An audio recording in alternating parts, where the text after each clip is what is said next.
Quem somos? O que buscamos? A DINI-ONE apresenta o núcleo técnico operacional do maior centro de diagnóstico em genômica da América Latina. Somos especializados em exames genéticos de alta complexidade e medicina personalizada.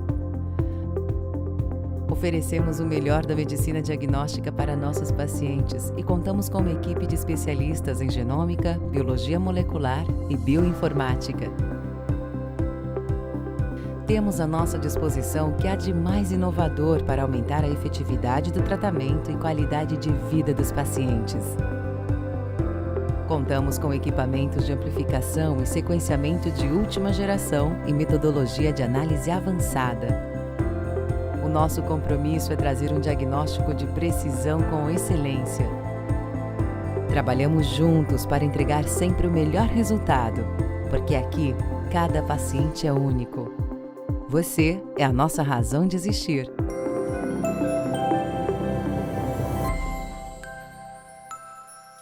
Boa tarde quem está chegando. Esse é o mini curso da DINI-ONE, voltado para os exames de genética em cada subespecialidade comum à radiologia e à patologia. A aula de hoje é a aula de oncohematologia com o Dr. Felipe e com a doutora Ilana. É um prazer ter vocês aqui com a gente. Esse curso tem aulas todos os dias às 17 horas. Já está, na verdade, na perna final do curso, faltam apenas 4 ou 5 aulas no máximo, mas logo após o fim do curso a gente vai liberar todas as aulas que já foram dadas também no nosso canal do YouTube para que possam ser assistidas. E, particularmente, eu recomendo para quem não está tão habituado com genética, as 2 primeiras aulas que foram introdutórias em conceitos de biologia molecular e metodologias de exame e genética. Tá? E as demais aulas seguem as aulas dos temas clínicos. Então, mais uma vez, é um prazer ter vocês aqui. Quem tiver perguntas pode apertar o botãozinho escrito Q&A que tem disponível no Zoom e imputar suas perguntas aí. Um abraço para todo mundo e fiquem com essa aula excelente da doutora Ilana e do Dr. Felipe. Bom, boa tarde a todos. Aqui é Felipe da Almeida, patologista, falando com vocês. E a aula que nós vamos apresentar hoje vai abordar biologia molecular em hematologia. Como a hematologia é assim, um universo muito grande, eu e a doutora Ilana Zalkberg, que seremos os palestrantes, decidimos então selecionar 2 temas específicos para a gente poder aprofundar um pouco sobre molecular com vocês. O primeiro tema, que vai ser abordado pela doutora Ilana, vai ser sobre neoplasias mieloproliferativas, Filadélfia ou BCR-ABL negativas, e posteriormente a gente vai conversar um pouquinho sobre linfomas. Então agora, sem me alongar mais, eu passo a palavra para a doutora Ilana Zalkberg. Então, boa tarde a todos. A gente vai falar, na verdade, das neoplasias mieloproliferativas, Filadélfia negativas ou BCR-ABL negativas. E, na verdade, a gente vai falar de genética, mas não numa genética mendeliana.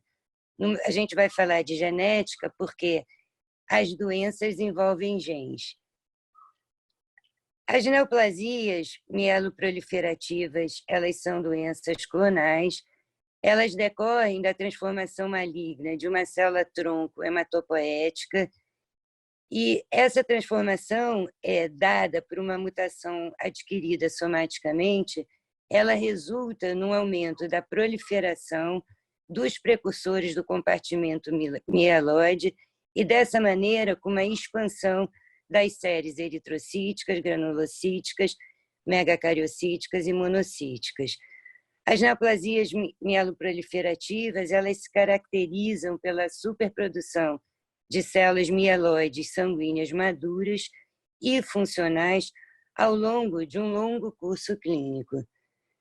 De acordo com a classificação da OMS, estão incluídas no que a gente chama de neoplasia mieloproliferativa a leucemia mieloide crônica.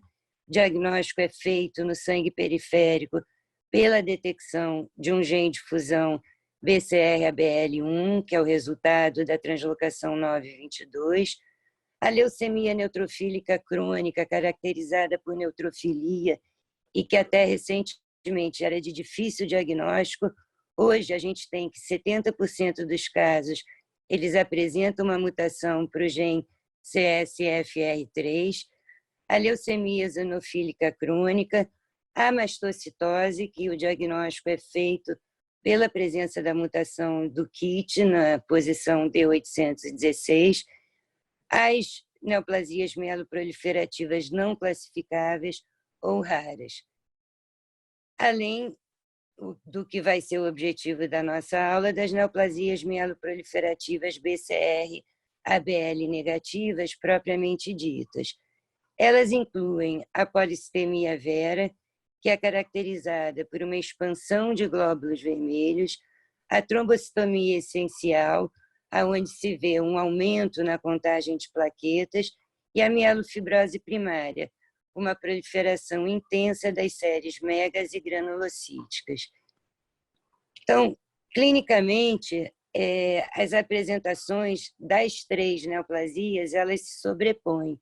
São características comuns das 3 neoplasias uma hematopoese extramedular exacerbada, que vai se refletir numa hepatoesplenomegalia, hipercelularidade da medula, a propensão à transformação para leucemia aguda, desenvolvimento de mielofibrose, além de hemorragia e trombose. Do ponto de vista do laboratório, volta Felipe. Do ponto de vista do laboratório, a gente observa na polistemia vera e observa mesmo um hematócito imenso, um número de plaquetas muito aumentadas na TE e a presença de células imaturas na periferia, na mielofibrose. Em relação à medula, ela é hipercelular, ela apresenta um aumento dos precursores eritróides mega e granulocíticos na PV. Na TE, a gente tem um aumento de megacariócitos e na mielofibrose também um aumento de megacariócitos associados a uma atipia e fibrose medular, que pode ser colágena ou de fibrinas. Os mecanismos moleculares que operam nos precursores mieloides para a geração de megacariócitos, plaquetas, glóbulos vermelhos e granulócitos, ele envolve a ligação de interleucinas, como, por exemplo, a trombopoetina, a eritropoetina, o GSF, os receptores de interleucinas, MPL, receptor da ECO, GCSFR, além da via de sinalização JAK-STAT. Próximo, Felipe. Então, as mutações diretoras ou iniciadoras, e a gente chama de mutações diretoras ou iniciadoras aquelas subjacentes à patogênese da doença e que conferem o fenótipo da doença, elas vão acontecer nos genes JAK, KOR e MPL. A mutação nesses genes, elas são utilizadas como biomarcadores do diagnóstico, do prognóstico e também para individualização terapêutica das neoplasias mieloproliferativas BCR-ABL negativas. Com raras exceções, as mutações em JAK, KOR e MPL, elas são excludentes. A mutação V617F no JAK2 é a mutação mais frequente, ela está presente em virtualmente todos os casos de polistemia vera, sendo que 3% dos casos podem apresentar uma mutação alternativa no exon 12 de JAK2, e elas estão presentes em 25% a 30% dos casos de trombocitemia essencial e mielofibrose. Eles apresentam mutação do tipo deleções e inserções no gene KOR, e 5% a 10% desses pacientes com TE e mielofibrose, eles apresentam uma mutação no gene do receptor da trombopoetina, no gene do MPL. Na mielofibrose, os pacientes que são negativos para mutações em JAK2, em KOR e no receptor da MPL, eles são chamados de triplo negativos. A via JAK-STAT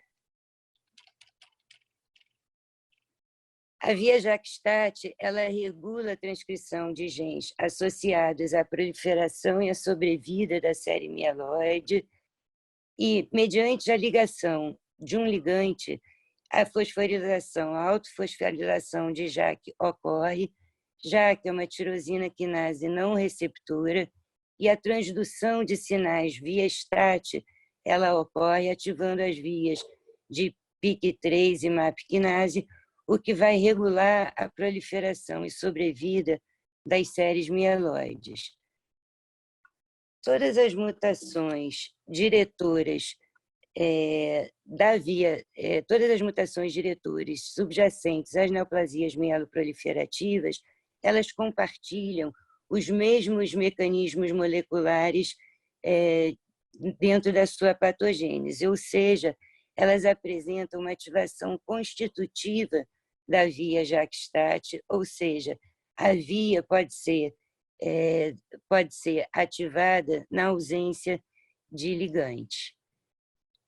Uma vez que isso acontece, existe uma proliferação exacerbada de células mieloides terminalmente diferenciadas. Da mesma maneira, mutações no domínio justa-membrana do receptor MPL e mutações no gene KOR são capazes de ativar a via JAK-STAT. É interessante notar que KOR, por apresentar uma localização errônea fora do retículo endoplasmático por conta da mutação, ele é capaz de, junto com o receptor de MPL, ativar a via de JAK-STAT. Então, a mutação V617 ela está localizada no domínio de regulação de regulação da atividade quinase no domínio SJH2, e essa mutação ela vai substituir uma valina por uma fenilalanina na posição 617 e, com isso, levar a uma atividade constitutiva de fosforilação de JAK2. O reconhecimento da existência da mutação V617 ela foi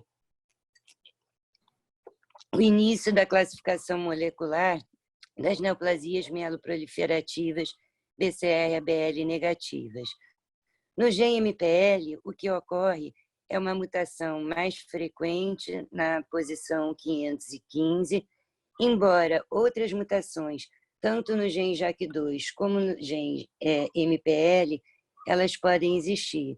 E isso é importante porque essas novas mutações elas foram discriminadas a partir do uso de genômica, de sequenciamento de nova geração, e a detecção delas ajuda a caracterizar aqueles pacientes que são chamados de triplo negativos e ajuda a definir alguns casos de neoplasias mieloproliferativas BCR-ABL negativas de origem germinativa.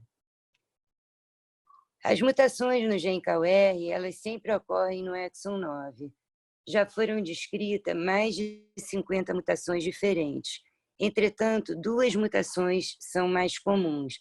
Elas são uma deleção de 52 pares de base no exon 9. Essa mutação ela é chamada de mutação em tipo 1 e ela está presente em 50% dos casos de neoplasia mieloproliferativa. E uma outra mutação mais rara são as mutações do tipo 2, presente em cerca de 30% dos casos. Qualquer que seja a mutação, o que é importante ressaltar é que o que essas mutações fazem é uma inativação, é uma modificação de um domínio de KOR chamado domínio CADEL, que é responsável pela localização de KOR no retículo endoplasmático. A alteração desse domínio faz com que KOR tenha uma localização errônea e se localize na membrana, aonde, juntando com o MPL, ele ativa constitutivamente a via de sinalização de JAK. As mutações do tipo 1, elas são mais frequentes na mielofibrose e as de tipo 2, elas são mais frequentes na trombocitemia essencial. Entretanto, é importante notar que quando na trombocitemia essencial, a presença de mutações do tipo 2 conferem uma sobrevida muito menor se comparada com a presença de mutações do tipo 1 e é significativamente diferente. As de tipo 2, uma mediana de 3,5 anos, em contraste com a presença de mutações do tipo 1, que tem uma mediana de sobrevida de 13 anos. Na mielofibrose, é importante perceber que, embora ela possa ser caracterizada por mutação nos diferentes genes, aqueles pacientes que são portadores de mutação de KOR apresentam uma sobrevida significativamente maior se comparado com aqueles que apresentam mutações em JAK e MPL.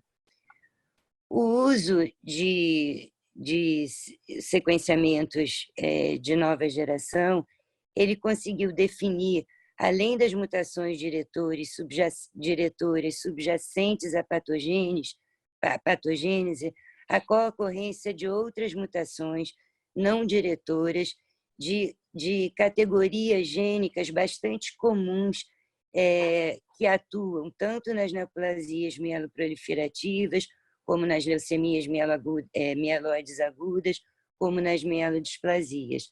São reguladoras do spliceossoma, ou seja, reguladores do splicing, como SASF2, o 2AF1, são reguladores epigenéticos, tanto da metilação como demetilação do DNA, assim como do modelamento da cromatina, além de outros genes não tão frequentes nas neoplasias mieloproliferativas, como genes de sinalização das vias da MAP quinase, como RAS, NRAS, etc.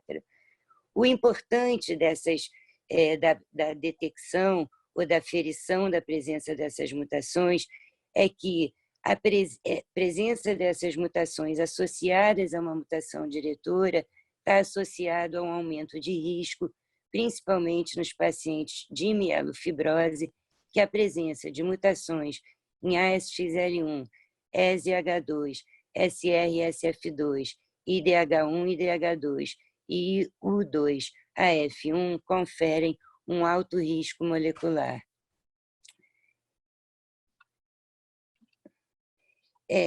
Baseado num trabalho de 2.035 pacientes, onde o grupo do Greenfeld faz um ressequenciamento, e quando a gente fala de ressequenciamento, a gente fala do uso de painéis NGS-alvo específicos, utilizando as características variáveis, 60 variáveis diferentes de características clínicas e genômicas desses pacientes. Esse grupo ele propõe o estabelecimento de um prognóstico personalizado para cada paciente, ou seja, através desse modelo, o que se espera é que, dependendo das características clínicas e genômicas de um paciente, você consiga predizer não só o comportamento clínico, mas o risco de transformação para leucemia aguda, mielofibrose e sobrevida. É importante notar que eles discriminam 7 grupos diferentes de acordo com mutações em genes de diferentes categorias. Se vocês notarem, aquele grupo de neoplasias mieloproliferativas portadores da translocação em TP53 e de mutações em genes modeladores de cromatina e reguladores do spliceossoma são aqueles que apresentam uma maior probabilidade de transformação para a leucemia aguda. Na perspectiva do diagnóstico molecular, e a gente faz um diagnóstico das neoplasias mieloproliferativas, normalmente para discriminar um processo reativo de um processo neoplásico global, o que é fundamental é que essas 3 mutações, ou seja, em JAK, em CAUR e em MPL, elas são mutações diretoras, ou seja, elas são critérios maiores para classificação de polistemia vera, trombocitemia essencial e mielofibrose. Os algoritmos moleculares, eles partiam de PCR e sequenciamento direto de sangue. Qualquer abordagem molecular para as neoplasias mieloproliferativas, ele tem que começar excluindo ou não o diagnóstico de leucemia mieloide crônica, que é simples. Uma vez detectado em sangue o gene de fusão BCR-ABL, o diagnóstico de LMC está feito para essa investigação. Uma vez o diagnóstico sendo negativo, se segue, de acordo com a suspeita clínica, na análise do sangue periférico e medula óssea, para aferir se existe PV, TE ou mielofibrose. Então, na suspeita de polistemia vera, o que a gente vai procurar é a presença da mutação V617 em JAK2. Se positiva, ok, o diagnóstico está estabelecido. Se negativa, ainda é possível avaliar a presença de mutações no exon 12 do gene JAK2. Face à trombocitemia essencial e a mielofibrose, também, se na suspeita, se JAK2 positivo, ok, diagnóstico estabelecido. Se negativo, a gente parte para avaliação de mutações no gene CAUR e, se negativo, a gente parte para estabelecimento, para pesquisa de mutações no gene MPL. Próximo esquema está um pouco mais simples, porque a gente tira a LMC e a gente divide em 2 grandes grupos. O da polistemia vera, ou seja, a gente, se detectada mutações em JAK2 para diagnóstico estabelecido e não existe necessidade para avaliação de CAUR ou mutações em MPL, porque elas não ocorrem na polistemia vera, e, mediante a trombocitemia essencial, o que a gente vai procurar é, primeiro, JAK2, se positivo, ok, parou, diagnóstico estabelecido. Se negativo, a gente segue para a pesquisa de CAUR e, se positivo, ok, diagnóstico estabelecido. Se negativo, a gente parte para a pesquisa de mutação em MPL. Felipe, volta só um pouquinho. Volta isso. O que eu não falei, mas é que é importante ressaltar para vocês, é que na DAS a gente tem a possibilidade de fazer o armazenamento de DNA, a gente chama isso de DNA de referência, ou seja, a gente guarda o DNA do diagnóstico e pode andar nesse algoritmo sem necessidade de pedido de novas amostras. Próximo. Do lado direito, vocês têm exatamente o nome dos exames de cada uma desses genes que a gente conversou. Próximo. Então, com a introdução do NGS, e, na verdade, o que é o NGS? O NGS é um sequenciamento massivo e paralelo que permite o sequenciamento de vários genes de diferentes amostras ao mesmo tempo. Então, se vocês perceberem do lado direito, os genes que estão incluídos no painel NGS que a gente oferece, e são os genes cujas mutações diretoras acontecem, ou seja, JAK2, CAUR e MPL, além das outras mutações que atribuem prognóstico, como U2AF1, IDH1, ASXL1, SASF2 e EZH2. Então, na verdade, esse painel ele pode ser utilizado ao diagnóstico, ou seja, em vez de a gente utilizar algoritmos diagnósticos, a gente faz o painel de uma vez e vê que mutação tem. E, além de detectar as mutações diretoras, ele vai detectar as mutações não diretoras utilizadas para a estratificação de risco da mielofibrose e da trombocitemia essencial. Próximo. É importante ressaltar que nesse painel, na verdade, vocês veem que ele não avalia só os exons, por exemplo, o exon 14 e o exon 12, onde está a mutação V617 de JAK2 ou mutações no exon 12. Ele avalia todos os exons codificantes de JAK2. Da mesma forma, no MPL, é um painel que é capaz de avaliar toda a extensão do exon 10. E, nesse sentido, vocês veem à direita um caso que veio para a nossa análise, e, na verdade, era um caso de suspeita de uma neoplasia mieloproliferativa. A mutação em V617F ela não foi detectada, mas uma outra mutação na posição 393 de possível origem germinativa foi detectada. Essa mutação já foi relatada em casos japoneses, e essa é uma forma interessante da gente conseguir entender vários casos que, se a gente utilizasse só o algoritmo molecular, não seriam compreendidos. Próximo. Então, o que vocês veem aí é uma ficha que a gente pede para ser preenchida junto com a solicitação do exame. E por quê? Primeiro, que ela vem com termo de consentimento, ou seja, o consentimento, nesse caso, é para que a gente possa utilizar os dados gerados para estudos anonimizados. E, ao mesmo tempo, essa ficha ela solicita alguns dados do paciente para que, se a gente quiser tentar estabelecer uma predição individualizada para os pacientes, a gente possa usar dados do sangue periférico, da biópsia de medula, para fazer um prognóstico individualizado desses pacientes. Então, depois disso tudo, o que a gente se pergunta? A gente se pergunta de como que a gente pode usar as informações laboratoriais e genéticas para o diagnóstico dos pacientes com neoplasia mieloproliferativas.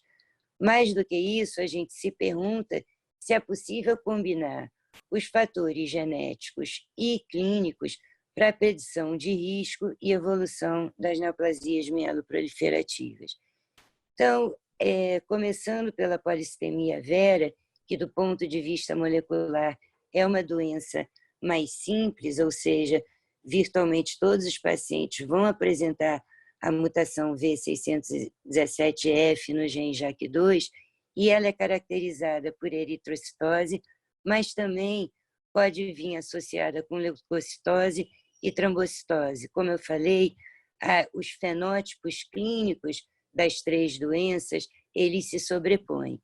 Ele ocorre numa idade mediana, as pessoas têm uma idade mediana ao diagnóstico de 60 anos, ela tem uma pequena preferência por mulheres em relação aos homens, e ela é associada à presença de mutações no gene JAK2.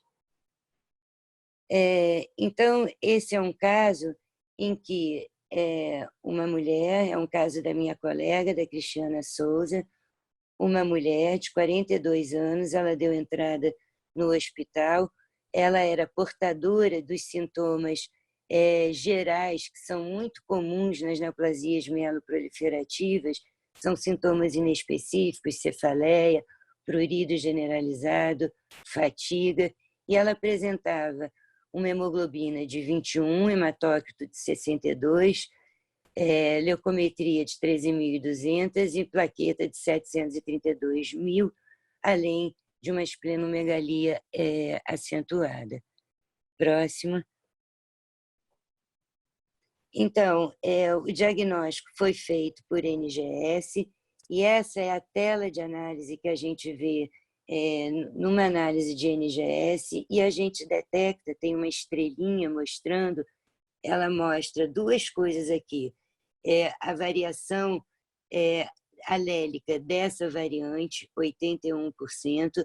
Ela mostra qual a posição no cDNA, no transcrito dessa variante, C.1849. Ela mostra a denominação proteica dessa variante, a gente vê que é a V617F, e a gente vê que ela está no exon 14. Então, o que é importante no resultado desses exames é o hematócrito sugestivo bastante aumentado, pesquisa de mutação em JAK2 positiva, eritropoetina sérica bastante diminuída, ou seja, é uma característica das neoplasias mieloproliferativas poderem ser ativadas na ausência das citocinas, a biópsia de medula óssea, uma panmielose, e o resultado da biópsia dizia que era compatível com uma neoplasia mieloproliferativa e uma provável polistemia vera. Próxima. Esse é o laudo que a gente solta na DAS, ou seja, ele traz a variante, a posição da variante, a fração alélica da variante e a patogenicidade.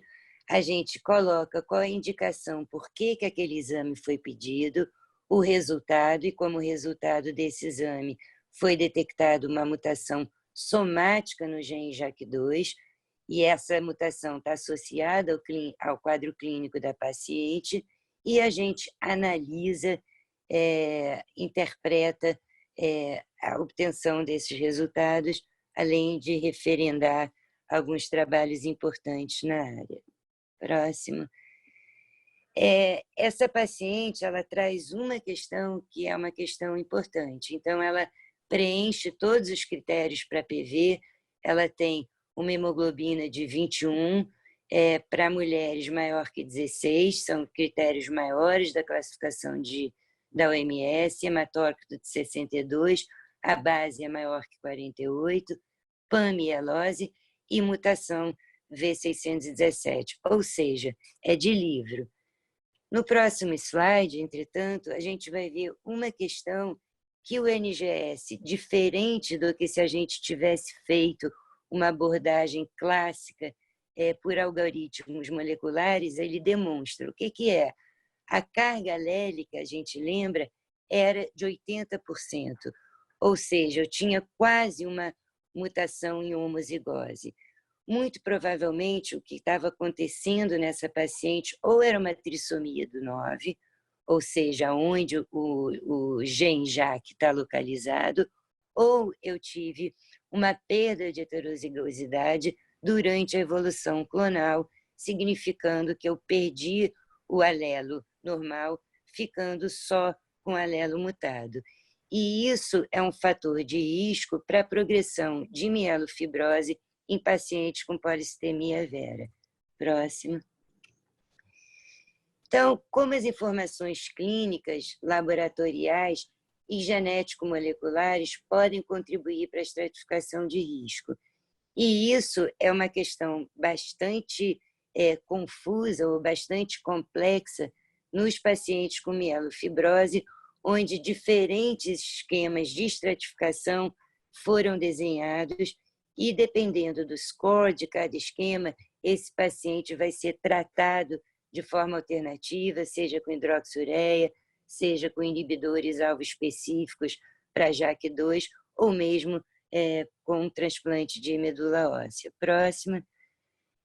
Esse é um paciente interessante porque, embora assim alguns a gente tenha a clínica, a gente pelo menos pede a ficha clínica para que a gente possa ter alguns dados clínicos, alguns pacientes simplesmente vêm idade, porque a gente pega no cadastro, e essa mielofibrose fui eu que coloquei, porque, na verdade, no pedido do exame era neoplasia mieloproliferativa.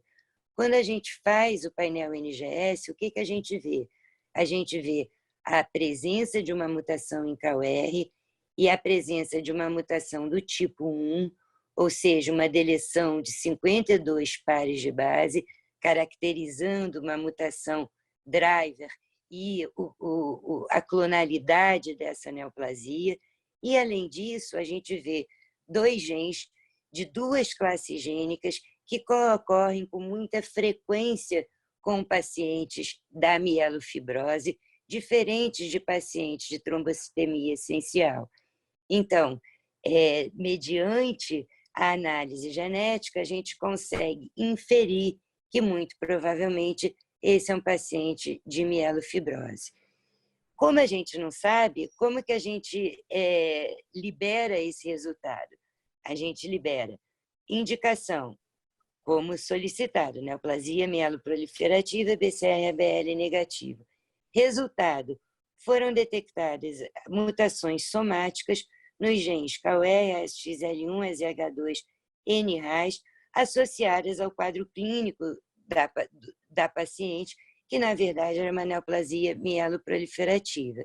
A gente descreve que existe uma mutação em KOR, descreve que essa mutação é do tipo 1, descreve que mutações do tipo 1 em pacientes com mielofibrose, elas conferem um prognóstico melhor quando comparado com os outros grupos e, ao mesmo tempo, a gente, como o paciente vai ler esse laudo, a gente fala, sem falar, que a presença de mutações em genes reguladores epigenéticos, ASXL1 e AZH2, modificam o prognóstico atribuído pela mutação em KOR.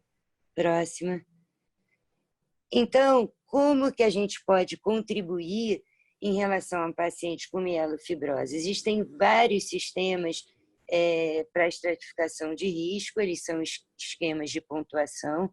Nesse caso, a única coisa que a gente tinha do sistema IPSS era uma idade, ou seja, a nossa paciente ela é maior que 68 anos, do que 65, ela tem 68 anos. Nesse caso, a gente já tem 1 ponto, ou seja, nosso paciente já está no grupo de risco intermediário 1. Próximo. Um outro sistema, que é o sistema DIPS, é um outro sistema de score prognóstico, que a grande diferença dele para o IPSS é que ele avalia não só no diagnóstico, mas ao longo ou em qualquer momento após o diagnóstico. Esse é o sistema DIPS. Próximo. Depois, criaram o sistema DIPS Plus, ou seja, ele congrega todos os parâmetros do sistema Plus, mas ele incorpora dados genéticos, nesse caso, dados da citogenética. Próxima.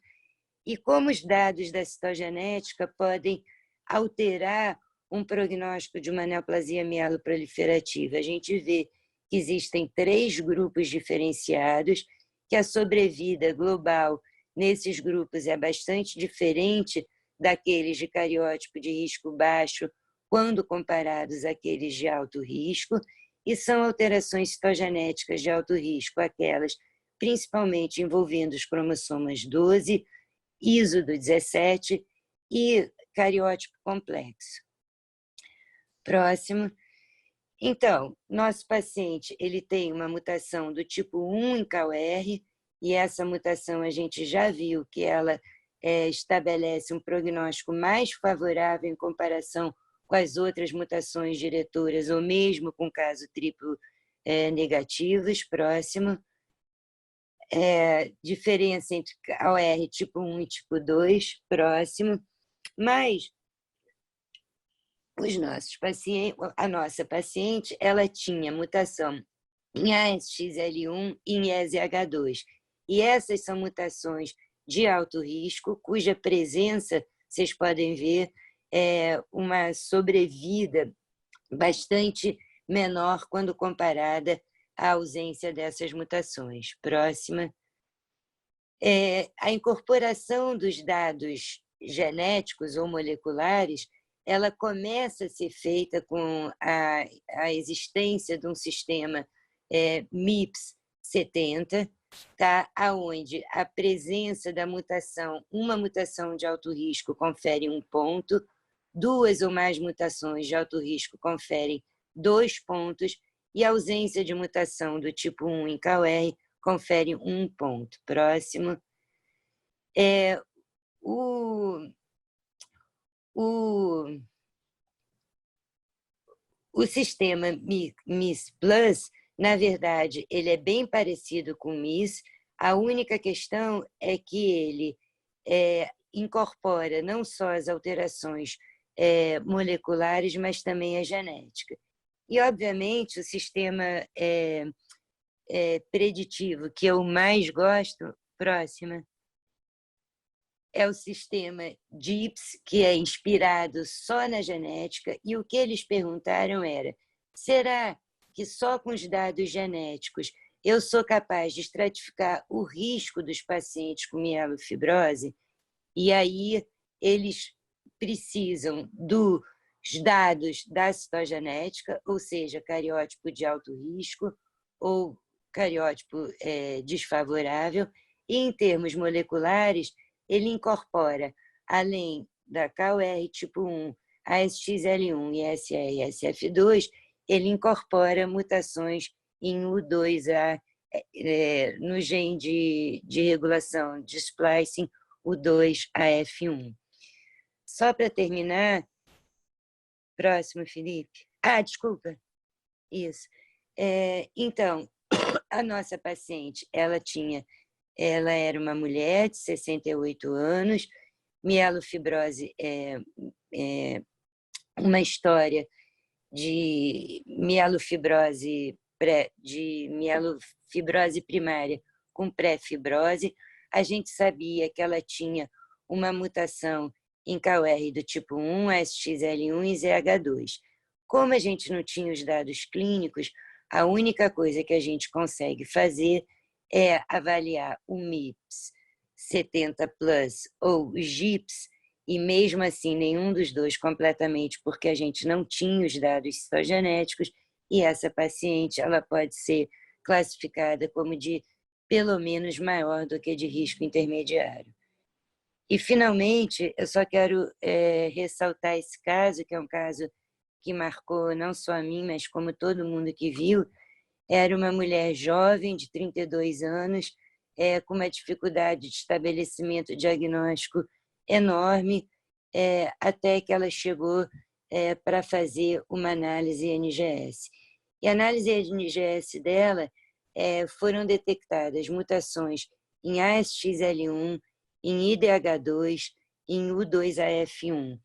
E se vocês perceberem no meio do slide que eu estou mostrando, a frequência alélica dessas variantes ela é diferente.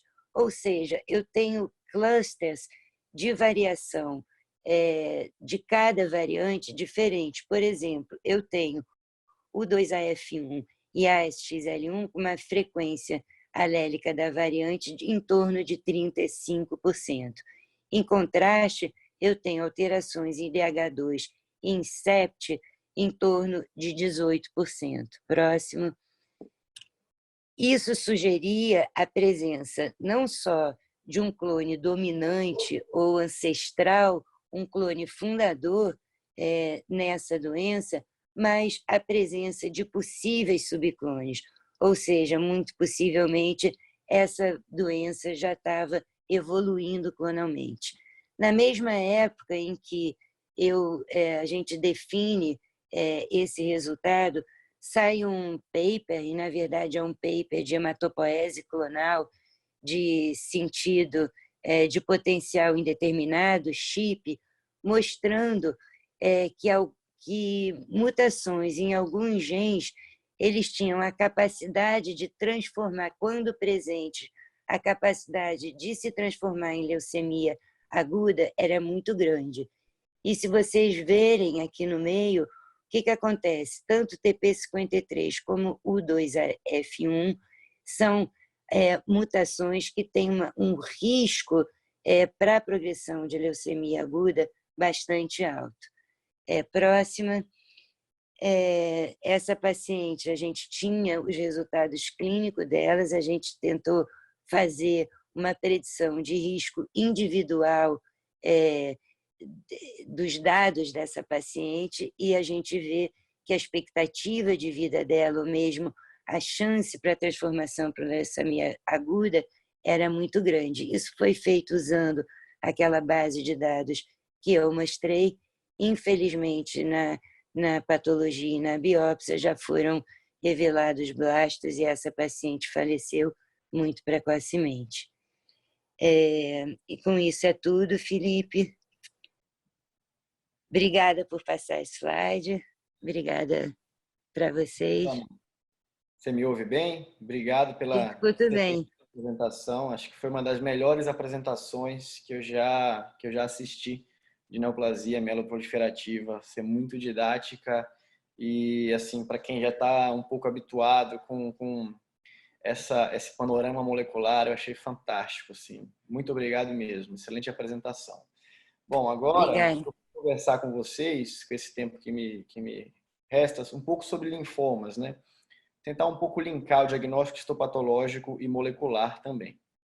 O que eu acho importante ressaltar é como que a gente faz o diagnóstico do linfoma. O diagnóstico do linfoma ele é multifatorial. Ele envolve dados clínicos, radiológicos e laboratoriais. Ele vai envolver o aspecto macroscópico desse linfoma. Tem linfomas que têm aspectos macroscópicos muito característicos. Ele vai envolver os aspectos morfológicos na lâmina de hematoxilina e eosina. A gente vai olhar para a célula, vai dizer se ela é pequena, se ela é grande, se o arranjo é nodular, se o arranjo é difuso, se é sinusoidal, e a gente vai usar isso para classificar esse linfoma. Obviamente, a gente vai ver qual é o imunofenótipo dessa célula. É uma célula B? Isso é uma célula T? É uma célula com fenótipo de linfoma de células do manto? Ou será que é uma célula com fenótipo de linfoma folicular? E a gente vai utilizar também, em muitos casos, de biologia molecular. Então, assim, para a gente fazer o diagnóstico mais preciso possível, a gente tem que conseguir integrar todos esses dados. A gente sabe que isso é um desafio muito grande no nosso país, onde muitas vezes essa informação ela fica fragmentada. Mas, assim, o desejo, o sonho de qualquer hematopatologista é conseguir ter acesso a todas essas informações e aí a gente vai conseguir fechar a grande maioria dos diagnósticos. E também gosto sempre de reforçar que o padrão ouro para diagnóstico de linfoma é biópsia excisional de linfonodo, né? Ou seja, tirar esse linfonodo inteiro e preferencialmente inteiro. Função aspirativa não é adequada para diagnóstico, ela pode ser utilizada para triagem. Às vezes, se está o linfonodo aumentado, você não sabe se é um carcinoma, se é um linfoma, você pode fazer uma punção, mas depois daquilo, para dar o diagnóstico e a classificação, você tem que tirar um pedaço de tecido, preferencialmente o linfonodo inteiro, principalmente se ele for de uma cadeia superficial, como cervical, axilar e inguinal, mas a gente aceita biópsia incisional, tirar um pedacinho dele só, ou até biópsia por agulha, por exemplo, de uma massa mais profunda, como retroperitoneal ou mediastinal. Então, o que a gente não pode se furtar como patologista é, sempre que eu vejo uma biópsia por agulha ou incisional e o diagnóstico está difícil de ser realizado, a gente não pode se eximir de pedir mais material para o clínico, para o cirurgião. A gente tem que ter uma equipe fechada com hematologista, com um cirurgião geral ou cirurgião de cabeça e pescoço, que vai lá e tira um linfonodo bom para a gente, porque existem casos que a gente precisa ver o linfonodo por inteiro para avaliar essa arquitetura. Quando eu avalio a arquitetura, eu vou primeiro separar quem é reativo de quem é linfoma, de quem é outra neoplasia. Linfonodo recebe outras neoplasias, recebe muitas metástases. Se for linfoma mesmo, a gente vai caracterizar o padrão de crescimento, ou seja, a arquitetura, se é difuso, se é nodular, se é interfolicular, ou se mistura esses padrões. E depois eu vou ver a citologia, qual é a característica dessa célula. É uma célula pequena, é uma célula grande, ou é um infiltrado polimórfico ou anaplásico, e com isso eu vou fazer a classificação do linfoma.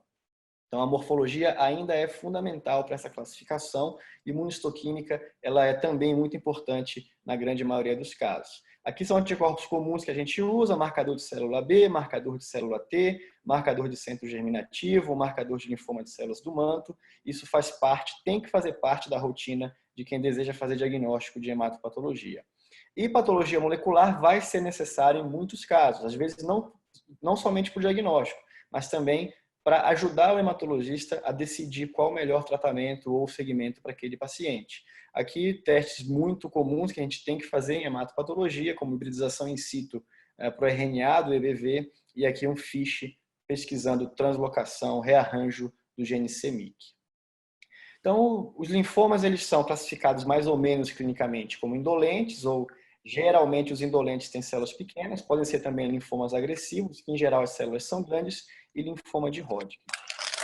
que linfoma de Hodgkin é 1/3 dos linfomas e os não Hodgkin são 2/3 dos linfomas. É bom a gente ter isso em mente para a gente criar nossas hipóteses. Não Hodgkin é mais comum.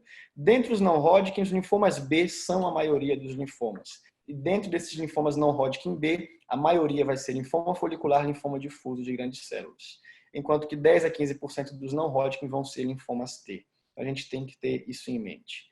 Não vai dar para falar de todos os linfomas, eu separei alguns para a gente conversar rapidamente um pouco sobre morfologia, imunistoquímica e molecular. O primeiro deles, talvez o mais comum, linfoma de pequenas células, é o linfoma folicular, que é um linfoma indolente, como todos devem saber, principalmente de adultos mais velhos, mas também pode acometer pacientes um pouco mais jovens. A medula óssea está infiltrada mais ou menos metade dos casos, assim como o baço, e uma característica do linfoma folicular convencional é que ele é praticamente um linfoma incurável, com recidivas e eventual transformação para linfoma difuso de grandes células B. Então, o linfoma folicular clássico, convencional, geralmente é relativamente fácil de fazer o diagnóstico. A gente tem um padrão nodular ou folicular, que é a maioria dos linfomas foliculares.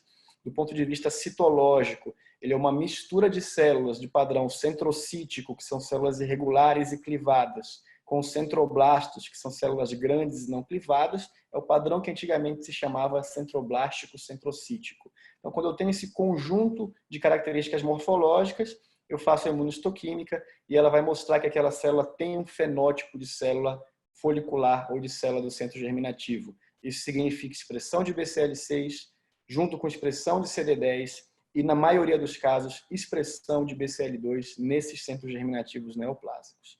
A gente gradua linfoma folicular com base na morfologia, onde quando eu tenho menos de 15 centroblastos por folículo, isso é um linfoma folicular grau 1/2. Pela OMS não tem importância eu separar quem é grau 1 de quem é grau 2.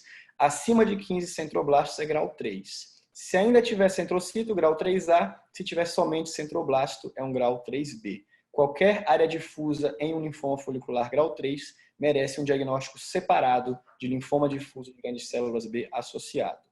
A característica molecular da maioria dos linfomas foliculares é a translocação, que envolve os cromossomos 14 e 18, que promove a fusão do gene da imunoglobulina de cadeia pesada no cromossomo 14 com o gene BCL2 no cromossomo 18. Isso acontece muito precocemente no linfócito B e coloca o gene BCL2 sob o controle do gene da imunoglobulina, que é um gene constitutivamente ativo nos linfócitos. Então, existem algumas variantes de linfoma folicular que não vão ter a translocação 14-18, que vão ser aqueles 15%. Um deles, que recentemente foi se dado muita importância, é o linfoma folicular variante difusa. Este é um linfoma que tem deleções do braço curto do cromossomo 1, no locus 3-6, que envolve mutações do receptor do fator de necrose tumoral, SF14, e também do STAT6. Então, geralmente, são pacientes já adultos, com linfonodos inguinais localizados, a linfanadenomegalia, pode ter o padrão nodular, mas muito frequentemente tem um padrão difuso de crescimento também, vai marcar CD20, que é o marcador B, CD10 é positivo, BCL2 pode ser e costuma ser negativo, então a gente tem que lembrar dessa variante de linfoma folicular. Existe outra variante de linfoma folicular, não é bem de linfoma folicular, mas pode ter um padrão folicular de crescimento, que é o linfoma de grandes células B com rearranjo de RF4 ou MUM1. Geralmente é um linfoma que acontece em cabeça e pescoço, pode acontecer em crianças também, em adultos, pode ter um padrão nodular.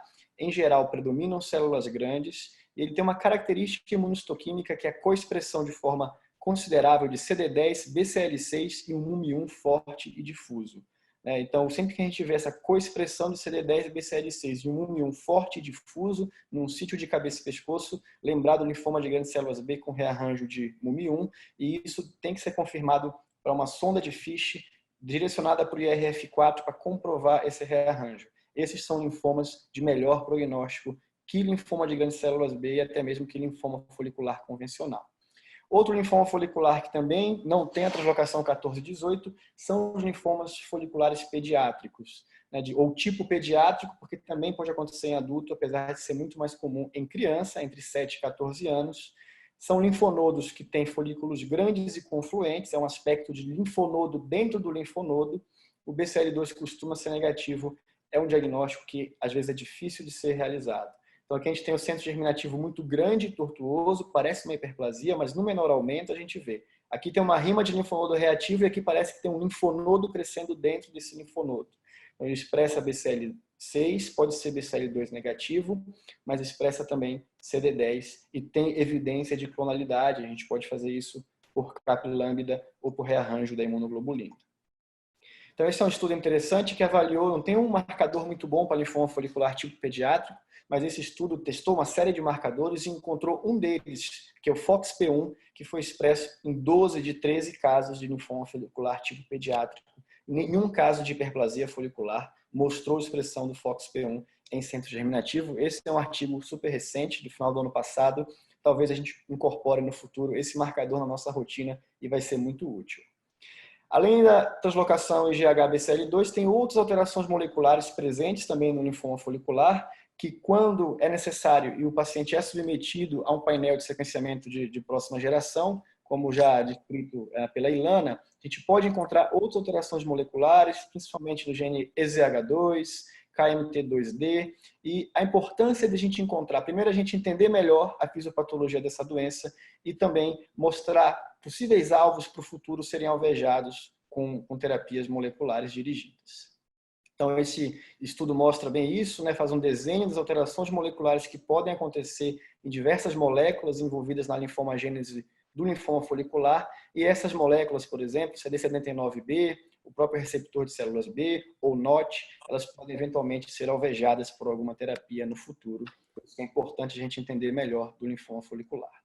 Linfoma linfocítico, que faz um espectro com a leucemia linfóide crônica, é uma doença de faixa etária mais avançada, raramente acomete pacientes mais jovens, pode ter um início linfonodal, mas comumente ela leucemiza. Ela também pode ter transformação para linfoma difuso de grandes células B, é mais raro do que em linfoma folicular, e quando acontece a gente dá o nome de síndrome de Richter. O baço também é frequentemente acometido. Do ponto de vista morfológico, também a gente consegue suspeitar do linfoma linfocítico. Geralmente é um padrão difuso no linfonodo, onde a gente vê centros de proliferação, que são áreas mais claras, onde além dos linfócitos pequenos, usuais e maduros, a gente vai encontrar prolinfócitos e parimunoblastos, nessa área de centro de proliferação. Para confirmar, a gente faz o imunofenótipo e além do CD20, que é o marcador PAM-B, o que vai fechar o diagnóstico de linfoma linfocítico, na maioria dos casos, é a expressão de CD5 e CD23. Do ponto de vista molecular, existem alterações citogenéticas que vão conferir melhor ou pior prognóstico. Por exemplo, deleções do braço longo do cromossomo 13 conferem bom prognóstico, trissomia do 12 é controverso na literatura, e as de mau prognóstico são deleções do braço longo do 11 e do braço curto do 17, que geralmente envolve o locus do TP53. O que tem de importante em linfoma linfocítico é que existem dois subtipos grandes moleculares. Um que tem hipermutação somática do gene da imunoglobulina e outro que não tem essa hipermutação somática. Quem tem hipermutação tem o melhor prognóstico. Esse foi um estudo interessante que mostrou que, além da hipermutação, esses casos eles têm outras alterações moleculares distintas entre si. Os casos que têm hipermutação, eles têm menos mutações ativadoras em outros genes dos casos que não têm hipermutação. Talvez por isso, pela maior quantidade de mutações nos casos que não têm hipermutação no gene da imunoglobulina, isso faça com que esses casos evoluam de uma forma mais desfavorável. Linfoma de células do manto é um linfoma que morfologicamente a célula é pequena, mas o curso clínico pode ser moderadamente agressivo, acomete principalmente homens mais velhos, com linfonodomegalia generalizada, também com uma grande porcentagem dos pacientes tendo comprometimento do baço, e também pode envolver o trato gastrointestinal sob a forma de polipose linfomatoide. Do ponto de vista morfológico, a gente divide em padrões arquiteturais e padrões citológicos. O linfoma de células do manto pode ter um padrão de crescimento só na zona do manto, pode ser nodular, mas também pode ser difuso. Do ponto de vista da célula, ela pode ser pequena, que é o linfoma de células do manto clássico, mas essa célula pode ser maior, mais blastoide ou até mesmo pleomórfica. Nesses casos, o diagnóstico diferencial pode ser com outras neoplasias linfóides, como, por exemplo, linfoma linfoblástico, linfoma de Burkitt e até linfoma de grandes células B. O fenótipo típico também, além da expressão do CD20, é a marcação para CD5, ciclina D1 e SOX11. Do ponto de vista molecular, a maioria dos casos tem uma translocação que envolve o cromossomo 11 e 14, que funde mais uma vez a imunoglobulina de cadeia pesada com o gene da ciclina D1, e ciclina D1 é um gene de proliferação celular, passa a ficar sob o comando do gene da imunoglobulina de cadeia pesada.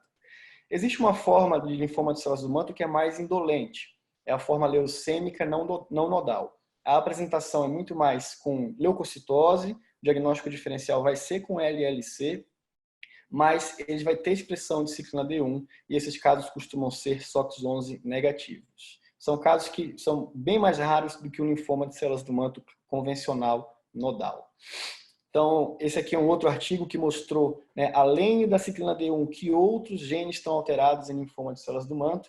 E aqui a gente tem, né, além do SOX11 e imunoglobulina, que é o rearranjo da ciclina D1, uma série de outros genes. E nesse trabalho que eles encontraram como gene associado ao prognóstico foram aqueles que tinham mutação de NOT2 ou mutações envolvendo NOT1 ou NOT2, que tiveram pior prognóstico em relação àqueles que não tiveram mutação de NOT1 ou 2. O linfoma da zona marginal é o linfoma que tem 3 formas clínico-patológicas: o linfoma da zona marginal extranodal, que é o linfoma MALT, o linfoma da zona marginal esplênico e o linfoma da zona marginal nodal. O linfoma da zona marginal extranodal é o que a gente vê mais comumente, principalmente no estômago, mas também pode acontecer no pulmão, em cabeça e pescoço, glândula salivar, em glândula lacrimal, pode acontecer na pele, na tireoide e também na mama. No estômago, ele está associado ao H. pylori em 90% dos casos. É um linfoma que também pode transformar para difuso de grandes células B, apesar de ser uma frequência bem menor do que linfoma folicular. Aqui é uma biópsia gástrica, como a gente faz o diagnóstico. Em geral, a mucosa gástrica infiltrada por um filtrado linfóide denso, com permeação grande do epitélio, que é chamada lesão linfoepitelial. Aqui é uma marcação para citoqueratina, mostrando que os linfócitos estão dentro desse epitélio, promovendo aqui essa falha de marcação, né, com o anticorpo. Dependendo do sítio, ele pode ter uma translocação específica. É importante a gente lembrar que, mesmo nos sítios com grande porcentagem de translocação, ele não chega a 50% dos casos, então a ausência da translocação, o FISH negativo não exclui o diagnóstico de linfoma da zona marginal, provavelmente são outros mecanismos moleculares, além dessa translocação que a gente pesquisa pelo FISH. Finalizando os linfomas de pequenas células, a gente tem um linfoma linfoplasmacítico, que pode se assemelhar a LLC no curso clínico e também na epidemiologia, mas ele tem uma característica laboratorial muito peculiar. Ele está associado com um quadro chamado macroglobulinemia de Waldenstrom, que é um pico monoclonal de IgM, que cursa também com hiperviscosidade, autoimunidade e crioglobulinemia. A gente pode ter também linfocitose no sangue periférico, mas em geral com contagens menores que a LLC. O que tem de interessante da molecular do linfoplasmacítico é que foi descrita a mutação do gene MYD88, mutação L265P, que está presente em mais de 90% dos casos de linfoma linfoplasmacítico, pode ser muito útil para fazer o diagnóstico dessa neoplasia. Como a célula circula no sangue, ele pode ser detectado muitas vezes no sangue periférico.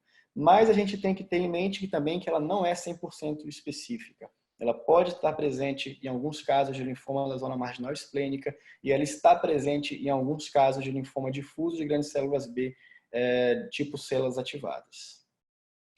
Passando agora para o linfoma de grandes células B, que é o linfoma não-Hodgkin mais comum, são linfomas que acometem adultos de todas as idades, desde adulto jovem até adulto mais idoso, podem ser massas nodais ou extranodais de crescimento muito rápido, com envolvimento de medula óssea e baço em cerca de 20% dos casos. Na verdade, quando a gente fala só linfoma difuso de grandes células B, a gente está falando de uma doença sem outra especificação. A gente está colocando uma série de doenças aqui dentro desse diagnóstico. Então, o esforço que se tem hoje em dia é tentar separar quem é quem dentro desse nome de linfoma difuso de grandes células B. Do ponto de vista morfológico, essas células elas são grandes, elas vão ter 3 a 4 vezes o tamanho de um linfócito normal e elas podem ter um padrão centroblástico, que é essa célula grande com muitos nucléolos. Esse centroblasto pode ser multilobulado. A célula que tem o nucleolo central é uma célula imunoblástica, ela pode ser uma célula anaplásica ou ela pode ser uma célula que tem um citoplasma parecido com o do plasmócito, mas com núcleo grande e núcleo central, que é uma célula plasmablástica. é um linfoma que o nome dele é muito descritivo de como a gente faz o diagnóstico. É um diagnóstico relativamente fácil, com a morfologia e imunistoquímica. Por quê? Primeiro, tem que ser linfoma, tem que ser uma neoplasia linfóide, tem que ter marcador linfóide e morfologia linfóide. Segundo, a arquitetura tem que ser difuso. Terceiro, a célula tem que ser grande. Quarto, ela tem que ser B. Então, se eu tenho uma neoplasia maligna com células grandes, positivas para CD20, tem uma altíssima probabilidade disso ser um linfoma difuso de grandes células B. Só que não importa só fazer o diagnóstico. Como eu falei, é uma série de doenças que levam esse nome. A gente tem que tentar estratificar o risco desses pacientes. E um dos primeiros trabalhos que tentou fazer estratificação foi avaliando o perfil de expressão gênica de linfoma difuso de grandes células B. E eles encontraram uma grande separação que a gente carrega até hoje. Ele encontrou alguns linfomas difusos de grandes células B que têm um perfil de expressão gênica semelhante às células B do centro germinativo e células que têm um perfil de expressão semelhante às células B ativadas, ou pós-centro germinativo. E isso teve uma repercussão prognóstica. Enquanto que os linfomas tipo células de centro germinativo têm um prognóstico melhor, aqueles de célula B ativada e aqueles que não eram muito bem classificáveis tinham um prognóstico pior. Não dá para a gente fazer perfil de expressão gênica na rotina, então foram adaptados alguns algoritmos de imunistoquímica para a gente aproximar a classificação molecular. O algoritmo mais utilizado e mais simples de todo é o algoritmo de Hans, que usa 3 marcadores, CD10, BCL6 e MUM1. E dependendo da combinação desses marcadores, a gente vai classificar esse linfoma em tipo centro germinativo ou tipo não centro germinativo. É importante ressaltar que quando a gente faz a classificação imunistoquímica, a gente não pode falar em célula ativada. A gente deve se referir à célula não centro germinativo, porque ele pode ser a célula ativada ou pode ser o subtipo inclassificável. O perfil imunistoquímico também é capaz de separar aqueles linfomas que têm um comportamento mais agressivo. Aqui o artigo original do algoritmo de Hans mostrando que os que foram classificados por imunistoquímica como centro germinativo, eles tiveram um prognóstico melhor do que os não centro germinativo. Bom, além de classificar em centro germinativo e não centro germinativo, o que é recomendado pela OMS é que a gente faça imunistoquímica para CMYC e BCL2.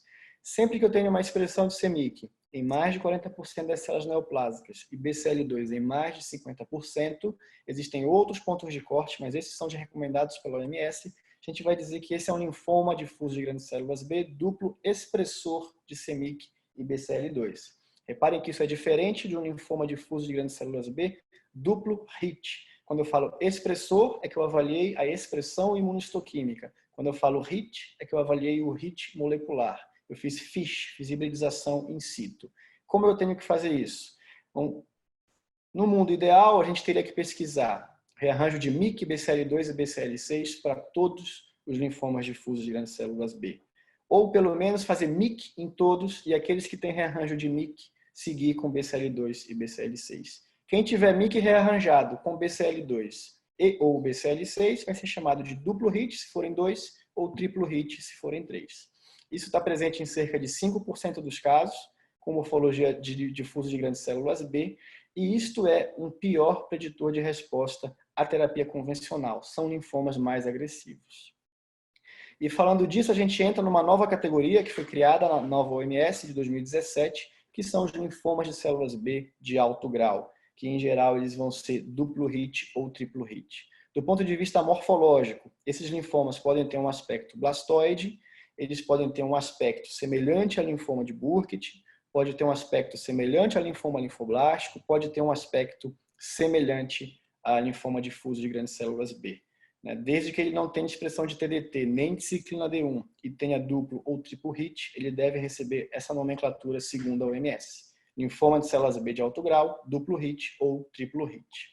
Esse é o algoritmo que a OMS traz para a gente, como a gente deve fazer o diagnóstico de linfoma de células B de alto grau. A gente vai levar em consideração a morfologia, se é blastoide, se é tipo Burkitt, se é intermediário entre Burkitt e difuso ou se é de difuso. E toda vez que ele tiver duplo HIT ou triplo HIT, que é essa seta vermelha, ele deve ser chamado linfoma de células B de alto grau com rearranjo de MYC e ou BCL6 ou BCL2. E essa é a recomendação da OMS. E isso deve-se ao fato de que os duplo HIT, que são a curva de sobrevida roxa nesse gráfico, têm pior prognóstico com a terapia convencional. Aqui a curva de sobrevida azul superior são dos linfomas difusos clássicos, que não são duplo hit nem duplo expressores. E aqui, essa curva de sobrevida vermelha tem um prognóstico intermediário, são dos linfomas duplo expressores. Mas alguns estudos mais recentes mostram que talvez não seja só o hit por FISH que são os linfomas agressivos. Provavelmente existe uma assinatura genética duplo hit, foi isso que esse trabalho que envolve o Randy Gascone do Canadá, que trabalha muito com expressão gênica, identificou. Eles montaram um painel de 104 genes, e depois resumiram isso para 90 genes, e acharam um conjunto de genes que são mais expressos nos duplo hit e são menos expressos nos duplo hit. Com isso, eles encontraram que 1/4 dos linfomas tipo centro germinativo tem uma assinatura duplo hit, só que desses linfomas, só metade tem duplo hit por FISH.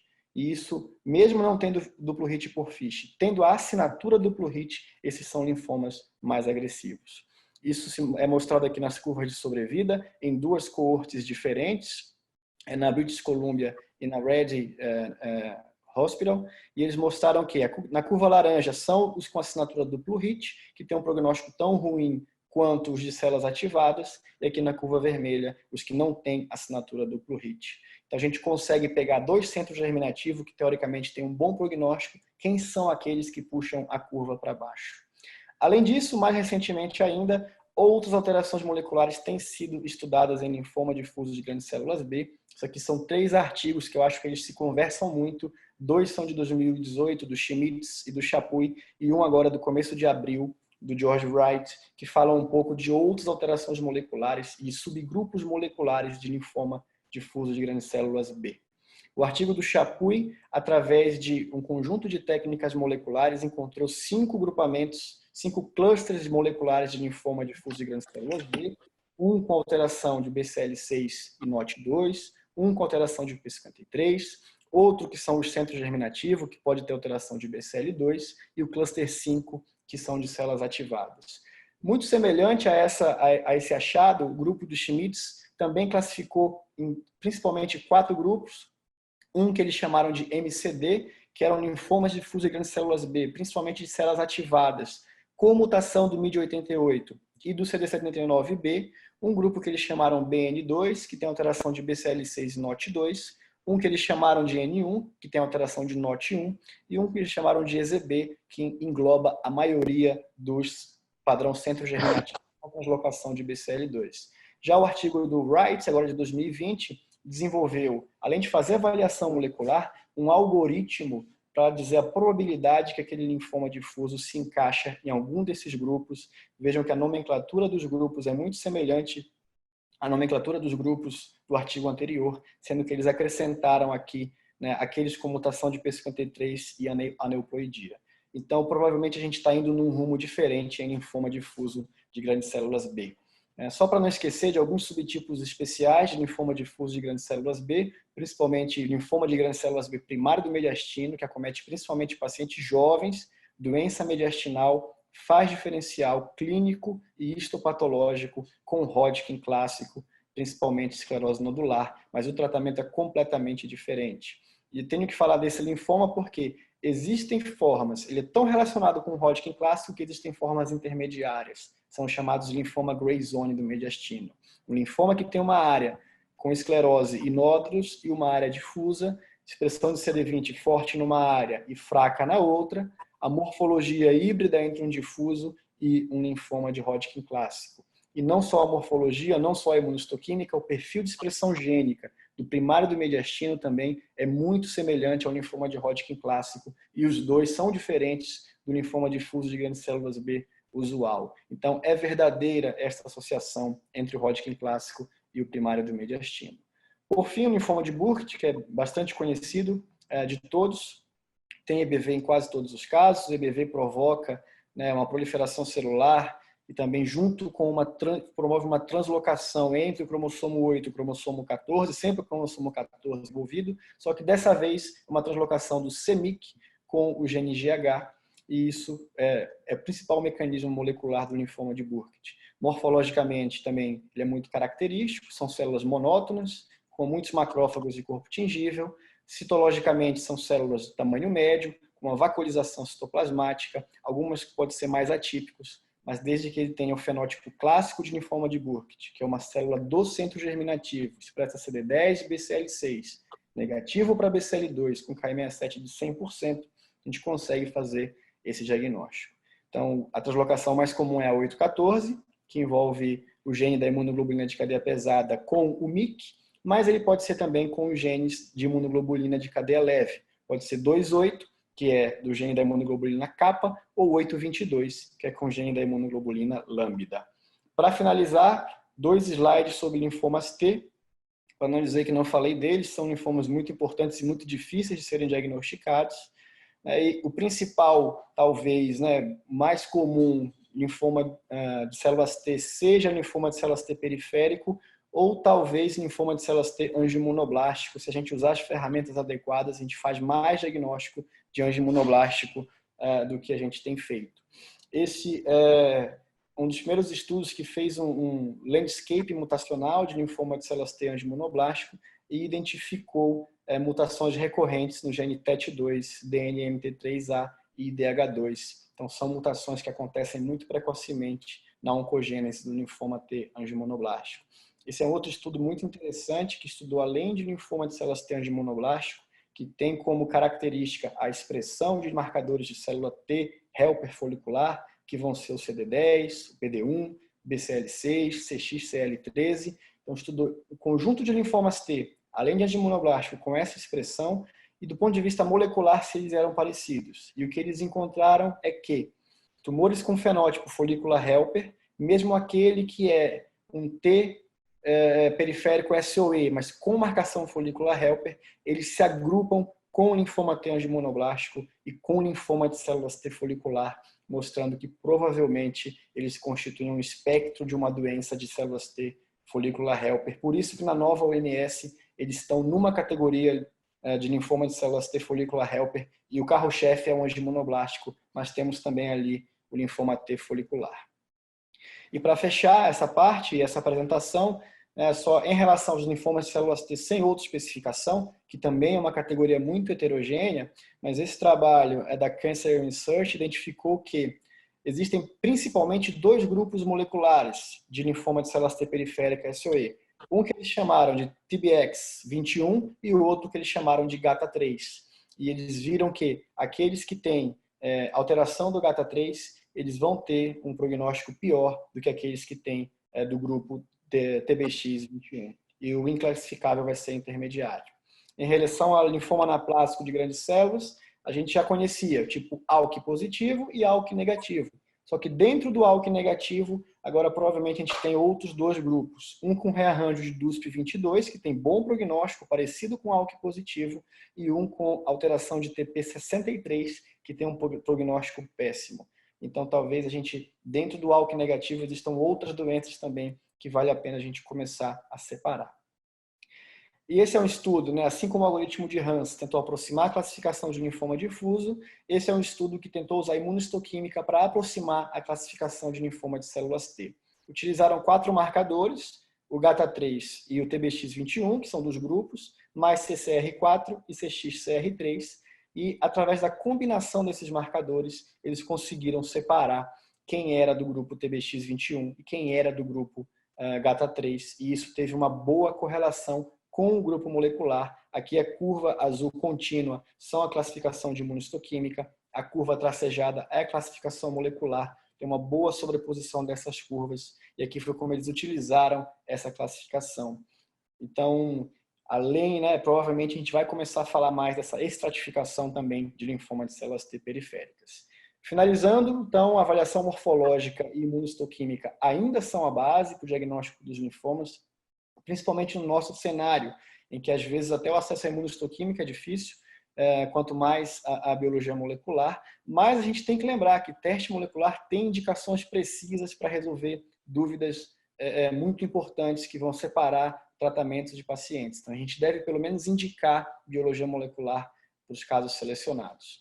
Sempre integrar dados clínicos e laboratoriais.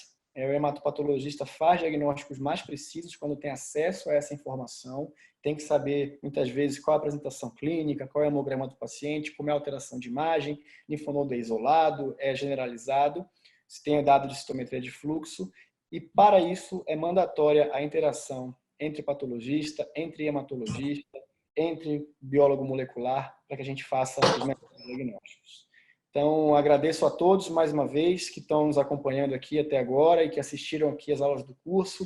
Essa foi a minha última apresentação e gostaria de parabenizar também ao Leonardo Caiati e todos os demais da organização pela excelente iniciativa. Muito obrigado e boa noite a todos. Então, agora, se alguém tiver alguma pergunta, a gente fica à disposição para responder.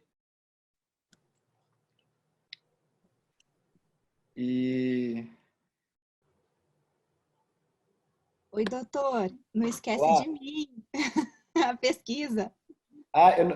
Você está me ouvindo? Estou Você te consegue ouvindo. projetar? Porque eu daqui não consigo projetar. Tá, só um minuto, vou projetar por aqui. Tá bom, acho que eu já parei de compartilhar, né? Olha, Felipe e Lana, queria parabenizá-los. A aula foi fantástica mesmo. Acho que esse foi só o grande erro do curso, porque a gente devia ter colocado vocês em aulas separadas, porque os assuntos são maravilhosos, com uma aula extensa. Mas quem gosta de hemato, como eu, com certeza ficou apaixonado. E Lana nem se fala, né? Uma didática. Eu falei para você que ela não ia conseguir dar aula no tempo, eu te avisei porque eu conheço ela, mas a aula dela a gente não consegue parar de assistir e você também é um cara muito didático. Meu parabéns para os dois pelo brilhantismo da aula, viu? Bom, obrigado. Tem uma mensagem? Obrigada.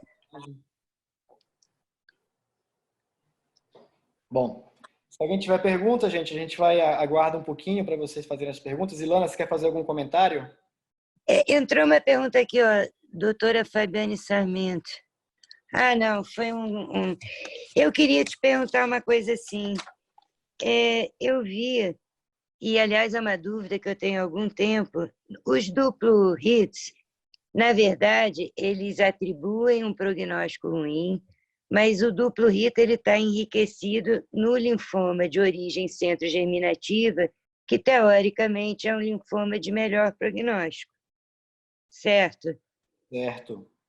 E, na verdade, o que eu acho, assim, eu vi toda a tua assinatura genômica e tal, mas, no fundo, o que a gente está pesquisando com double hit é um percentual muito pequeno a ser discriminado dentro do grupo de origem centro-germinativa, mas talvez a questão seja, na verdade, avaliar todos os pacientes com linfoma difuso de grandes células de origem germinativa. Isso é muito ou isso poderia ser uma estratégia? Bem, faz todo sentido. A gente só tem que lembrar um detalhe muito importante. Quando você falou é perfeito, a maioria dos duplo hit, eles vão ter um perfil de expressão gênica tipo centro-germinativo. E a maioria dos duplo expressores, eles vão ser de célula ativada. A gente tem que lembrar que o algoritmo de Hans, que é o que a gente usa, só classifica corretamente 80% a 85% dos casos. A gente não tem como fazer perfil de expressão gênica para todos os pacientes. Então, filtrar pelo algoritmo de Hans, talvez a gente esteja deixando de dar a oportunidade para algum paciente que seja centro-germinativo e que o algoritmo de Hans não pegou. Existem várias estratégias para tentar economizar em como encontrar double hit, e essa seria uma delas. Vamos fazer só para os casos que são CD10 positivos e com morfologia intermediária entre Burkitt e difuso. Mas mesmo assim a gente vai perder uma porcentagem dos casos, porque esse dado de 5 a 10% de linfoma difuso que são double hit são linfomas difuso com morfologia de difuso usual. Então, já vários artigos tentando demonstrar o que é mais custo-efetivo, mas talvez o que seja mais custo-efetivo é fazer MIC para todos, e aí os que derem MIC rearranjado, aí você complementa com BCL2 e BCL6, ou se o paciente tem condição de já fazer os 3 logo de partida, já fazer os 3 que não perde tempo, e se ele for um dos 5 a 10% com double hit, ele vai estar tendo uma chance um pouco melhor de responder ao tratamento, que se ele fizer R-CHOP, que é o tratamento usual, ele não vai ter uma resposta boa, ou progressão durante o tratamento, ou recidiva precoce. Ô Felipe, só uma questão aí. Você sabe qual que é a taxa vamos dizer assim, de cura desses pacientes com DA e EPOC-R? Então, essa é Porque, outra assim, questão. a gente tem dois esforços muito grandes ainda. Primeiro, assim, se você falar que 80, 85% dos pacientes com origem centro, que o esquema que a gente usa, a gente classifica direito 80, 85%, não é tão ruim, não é perfeito, mas também deixa de ser tão ruim. Então, você já reduz muito o número de pacientes que você vai levar para um teste caro, né? Você vai levar, hoje a gente estava falando sobre isso, você vai gastar mais de R$ 3.000, R$ 3.500 para realizar esse exame. Depois, assim, tudo bem, a gente selecionou bem. Quando a gente muda do R-Shop para DA EPOC-R, você tem noção do quanto a gente ganha de sobrevida, de cura desses pacientes ou não?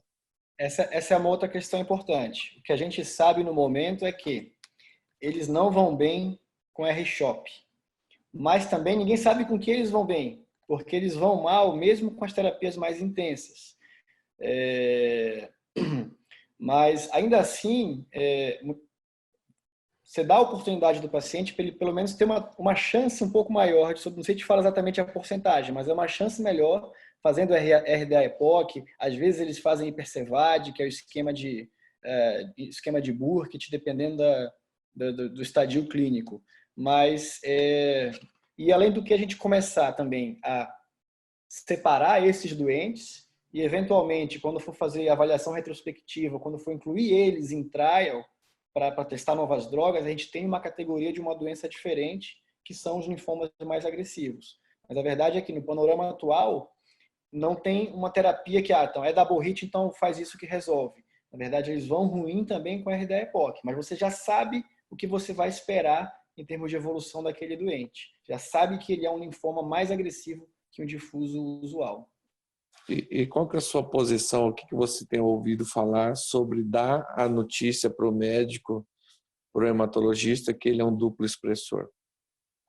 Isso causa muita confusão entre os hematologistas e tem que ficar bem claro, eu ressaltei bem, né? Duplo expressor é uma coisa baseado em imunohistoquímica, né, que mostra que ele é agressivo, ele é mais agressivo do que o que não é duplo expressor, mas ele não é tão agressivo quanto o duplo hit, e duplo hit é outra coisa. Então, a gente tem que falar bastante sobre isso e deixar isso bem claro para os colegas. Muitas vezes, ser duplo expressor também não vai levar a uma mudança de esquema terapêutico, mas já vai dar uma ideia de que se aquele paciente eventualmente vai ter uma recidiva precoce e vai ser encaminhado já na próxima recidiva para transplante de medula óssea, um químico consolida com transplante. Então, é uma ideia muito também prognóstica, essa informação. Você sabe que eu acho que daqui a pouco talvez a gente vai ter alguma informação sobre isso, porque quando eu estava em Barretos, há muito tempo atrás, a gente já fazia, né? Desde que começou essa história saiu o anticorpo do MIC, desde 2009, se eu não me engano, a gente já começou a testar e depois começou a fazer o fiche para todo mundo. E lá, desde que você dava a notícia de duplo expressor, os pacientes já eram tratados com DA-EPOC-R. Então, acho que... E eu fiquei sabendo que tem uma pessoa levantando esses dados para publicar. Então, a gente vai ter uma série muito boa para ter uma noção de qual o impacto disso. Eu só queria dar uma informação, assim, daqui a Mariana deve estar assistindo, a Silvia também. Um mês e meio, a gente vai lançar um painel NGS para linfomas de origem B, linfomas não Hodgkin do tipo B. E esse painel, ele inclui, Felipe, os genes que você mostrou que atribuem índice prognóstico para linfoma folicular, ele inclui todos os de LLC e ele inclui alguns importantes para manto também. Então, e, obviamente, difuso de grandes células B, alguns grupos que podem ser caracterizados pelo NOT e SH2, eles vão poder ser classificados por esse novo painel. Não deve demorar muito, daqui a um mês e meio, a gente deve estar pronto para lançar o exame. Isso é uma notícia excelente. Excelente. Tem que difundir isso aí para os 4 cantos do Brasil. A gente vai, deixa só gerar o produto mesmo. Um mês, eu acho que a Mariana que está me ouvindo não vai me estrangular. Mas acho que um mês é um bom tempo. Rolou uma pressão aí, Mariana.